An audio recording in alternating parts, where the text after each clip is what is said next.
ఆంధ్రప్రదేశ్ ప్రభుత్వం మరో కీలక నిర్ణయం తీసుకుంది. రాష్ట్ర వ్యాప్తంగా ఈ నెలాఖరు నుంచి సమగ్ర కుటుంబ సర్వే నిర్వహించనున్నట్లు అధికార వర్గాలు వెల్లడించాయి.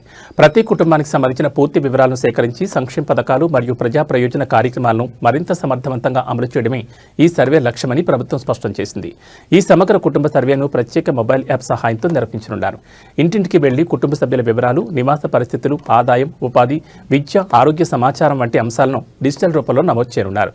సర్వే ద్వారా సేకరించిన డేటాను ఆధారంగా చేసుకుని అర్హులైన లబ్ధాలను గుర్తించి ప్రభుత్వ సంక్షేమ పథకాలను పారదర్శకంగా అందించనున్నారు. అలాగే ప్రభుత్వ విభాగాలు అమలు చేస్తున్న ప్రజాసేవల ప్రభావాన్ని అంచనా వేసేందుకు కూడా ఈ సర్వే ఉపయోగపడనుందని అధికారులు తెలిపారు. సమగ్ర కుటుంబ సర్వే పూర్తయ్యాక డేటా ధృవీకరణ ప్రక్రియ చేపట్టి భవిష్యత్తులో విధాన నిర్ణయాలకు ఈ సమాచారాన్ని కీలకంగా ఉపయోగించనున్నట్లు ప్రభుత్వం వెల్లడించింది.